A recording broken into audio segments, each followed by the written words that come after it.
Welcome back to the Fabulous 413. Joining us from Shelburne, Massachusetts, UMass Amherst professor Martin Espada. Martin is known for his award-winning poetry as well as his social activism, and this Saturday, May 20th, he'll be sharing work from his National Book Award-winning collection, Floaters, as well as some new work at a special intimate performance at the Lava Center with local poet Michi Serrano. All proceeds will benefit the Lava Center in downtown Greenfield, particularly the many spoken and written word programs the center provides. Also joining us in the studio is the National Jewish Book Award-winning poet from Northampton, Rich Michelson. Rich has just released his first full-length poetry collection since winning the National Jewish Book Award for The Language of Angels in 2018. The new book is called Sleeping as Fast as I Can. Rich will be reading at the Forbes Library, also on Saturday, but earlier, so you can go to both events from 2 to 4 as part of a Voices of Poetry event. And he has a national Zoom reading on Sunday, May 21st, for about 30 synagogues around the country. Welcome to the Fabulous 413, Rich Michelson, and welcome back, Martin Espada. Thank you. And hey, Martin. I feel like we should flip a coin to see who gets to read a poem first, but I didn't have a coin to me, so I'm going to flip a Post-it notepad. This will be marked as heads. This will be marked as tails. I really should be filming this. And whoever, Rich Michelson, since this is your first appearance on the show, you get to call it in the air. Who reads first? Okay. All right. Martin. Oh, I'm sorry. You're supposed to say heads or tails. There we go. Ready? Try again. Okay. Heads. Heads it is. That one time it didn't flip. So now you get to choose. Do you want to read first or defer to Martin? This is just like the American football. Martin, you want to read first or second? It's up to you. That's not how this works. That's not how it works. We're friends. We're buddies. We read together. And I'm going to make the executive decision now because you both grew up in the same Brooklyn neighborhood. And Martin, you are going to read a poem that has to do with that neighborhood from your National Book Award-winning book, Floaters. Yes, we could certainly begin there. Rich and I were both born and raised in the East New York section of Brooklyn, in the Linden projects in my case. And I grew up in an activist household. My father, Frank Espada, was a documentary photographer. He was also a community organizer and a leader, some would say the leader of the Puerto Rican community in New York during the 1960s. So that's the setting of this first poem. It's an early morning in 1968. Death rides the elevator in Brooklyn. On a winter morning in 1968, my father left to walk the picket line. He rode the elevator in his black coat, hood over his head in the hour before daybreak. On the third floor, the doors opened. A white man waiting for the elevator stood there, peered at my father in his black coat and hood, in his brown skin, then screamed and fled. The doors closed. My father laughed on the picket line that morning. He laughed for years. "The guy thought I was death," he would say. Death rides an elevator in Brooklyn. Mugger, death. Militant, death. Puerto Rican, death. Listening to the story, as the screaming man screamed louder with every telling, I never thought one day my father would be the man standing there waiting for the elevator doors to open. He did not stare or scream or run. He stepped into the elevator and the doors closed behind him. That is the National Book Award-winning poet, UMass professor, and Shelburne resident Martin Espada, who will be reading at the Lava Center on Saturday as a benefit for the Lava Center and especially the spoken word programs they have there. And talking about the neighborhood that our other guest and Martin both grew up in. Which neighborhood is it in Brooklyn? East New York, Brooklyn. Uh-huh. There's a TV show about it now, but I haven't seen it. But you two, Martina Espada and Rich Michelson, did not know each other at that time, correct? We did not. We met in Amherst, Massachusetts, of all things. In that neighborhood, you had two choices. You learned to fight or you learned to write. We both took the second option. And we met when I followed Martine as, I think we knew each other before that, but when I followed him as Poet Laureate of Northampton. Yes, both former Poets Laureate of Northampton. And I got to know you, Rich, from a segment we developed on the Bill Newman Show on WHMP that we jokingly called NPR. That's right. Northampton Poetry Radio. And we kind of made fun of NPR, and I still do, even though I'm here. Right. But we didn't want NPR people to know we were calling it that. You just blew it. I blew You're it. trying to put your competition out of business, I can tell. No, But no, I we're also- we don't have enough trouble in our lives, and we go seeking more. I know. But I also got to know Martine through that as well. And, that segment and Martine's poetry and your poetry helped to enliven a part of me that I didn't realize how much it appreciated poetry.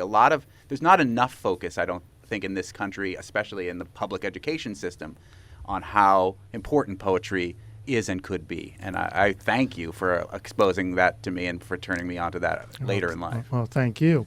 And I should say, assuming that I'm going to read the next poem, which is a nice segue, because my gallery, which is our Michelson Galleries in Northampton, actually has Martine's father's artwork, his photography is on the wall. It's absolutely amazing. And I was honored to get to, before his father died, he gifted me with one of his photographs of the old neighborhood, of our old street. We actually, the poem I'm going to read is called Neighborhood Villanelle. For those of you who don't know, a villanelle is, you'll kind of get the gist of it. We repeat the last lines, alternating. Most people know Do Not Go Gentle Into That Good Night by Dylan Thomas, and probably the most famous villanelle. But I'm pleased to say that the actor Ray Burke, many of you will know as the principal in Wonder Years, on Airplane, etc., read this poem. And behind him were photographs that Martine's father took of the neighborhood. So if people want to go to my website, Richard Michelson, MICHELSON.com, you can see a video of that with Martine's father's photography. Excellent. This is called Neighborhood Villanelle. In this neighborhood, you'd better learn to fight, my father says. Real schooling's from hard knocks. Books won't save your life. He knows I'd rather write and read. I don't talk back. His love is no birthright. Instead, I bluff, act tough. He teaches me to box. In this neighborhood, you'd better learn to fight, he says, or you'll be prey. Better tough Israelite than studious black hat, defenseless orthodox. Books won't save your life. I know you'd rather write. Next day was Hanukkah, the festival of lights. Hey, Jew boy, some kids jeered, as if I wore earlocks. I was no Maccabee. Bluff called, I could not fight. I came to, battered, bruised, but had no appetite for bloodshed or revenge. Instead, I walked for blocks, prayed books would save my life. I swore someday I'd write these lines, and now I have. We never kissed goodnight, yet every poem I wrote he saved. The paradox? A bullet stopped his life. Lead plug he could not fight. I escaped the neighborhood with every word I write. From both of you, it sounds like a tough neighborhood to have grown up in, but it's amazing how you've, recollected your time there via poetry and reconnected. Well, even though you didn't actually connect in that neighborhood, here in our neighborhood in the fabulous 413. Does that speak to your experience of the neighborhood there too, Martine? Oh, yeah, absolutely. It had a reputation. It always did. Strangely enough, even though Rich and I didn't know each other growing up there, my father photographed the neighborhood.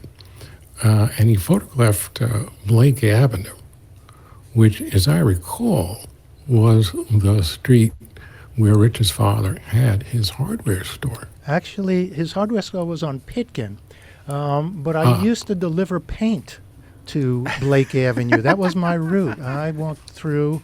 My father had a hardware store, and Blake was on my route. That whole neighborhood.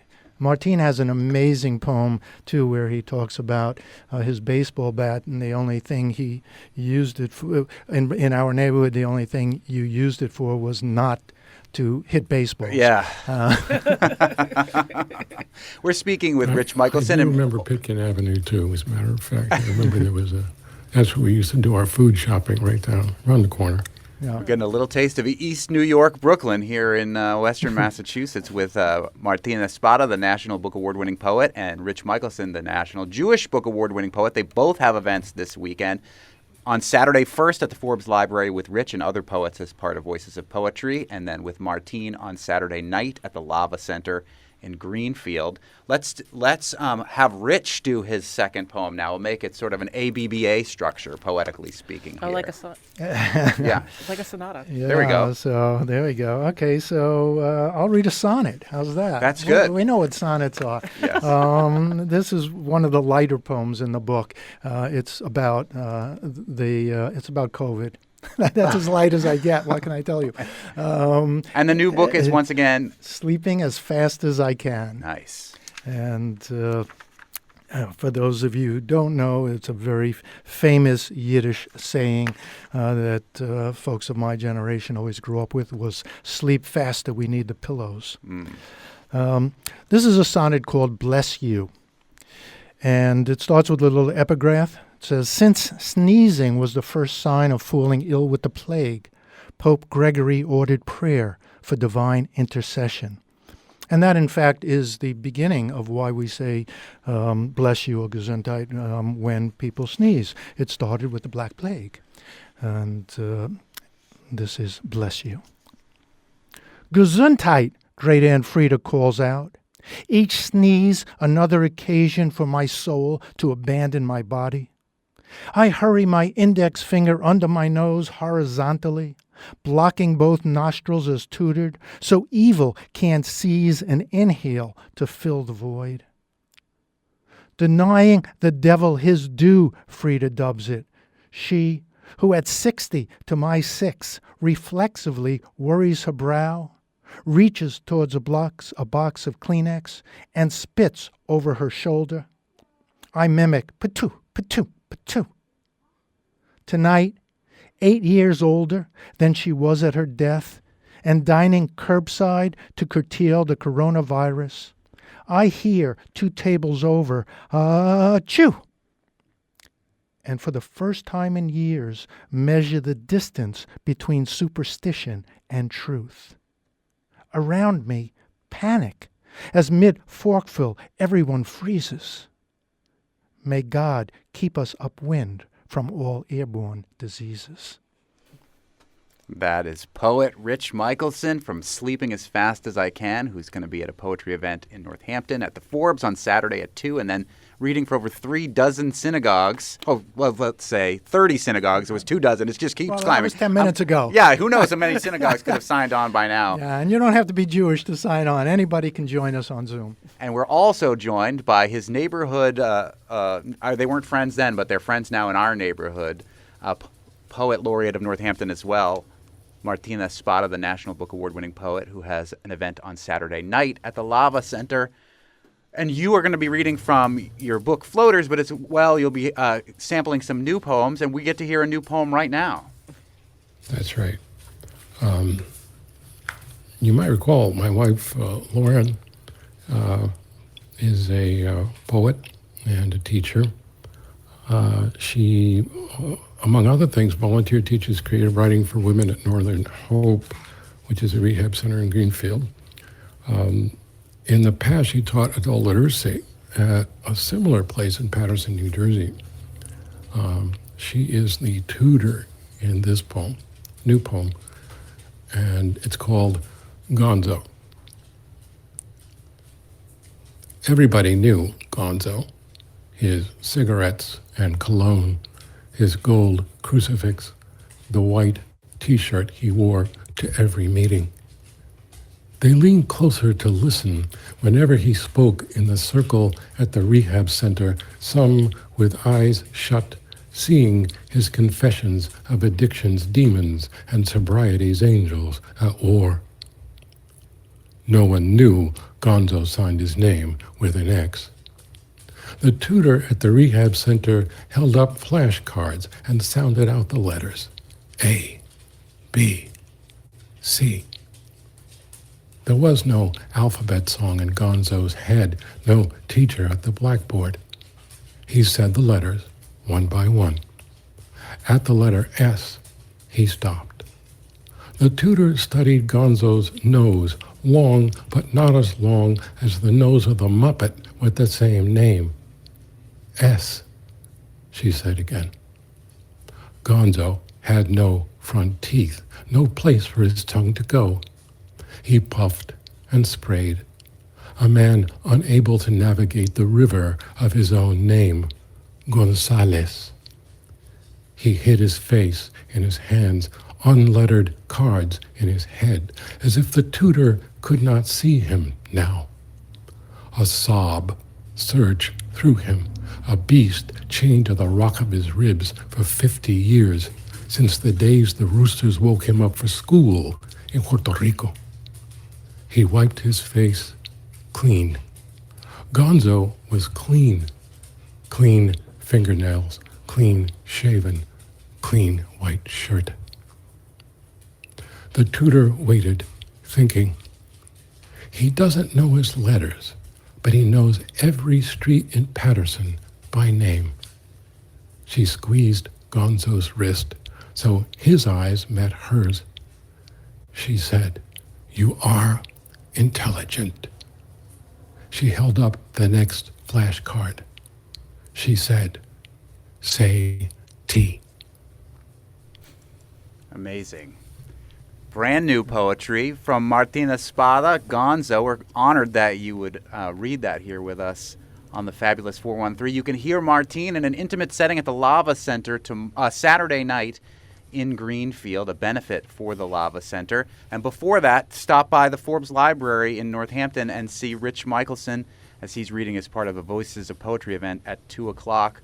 Thank you so much for sharing your poetry with us here. Thank you. And for those of you who venture occasionally outside of the 413 area, Martine and I will be reading together on Martha's Vineyard this summer, July 20th. Come see us. I'm going to have to schedule a vacation there Yeah. then. You can't. Yeah. Nope. Thank you both No, so Monty. much.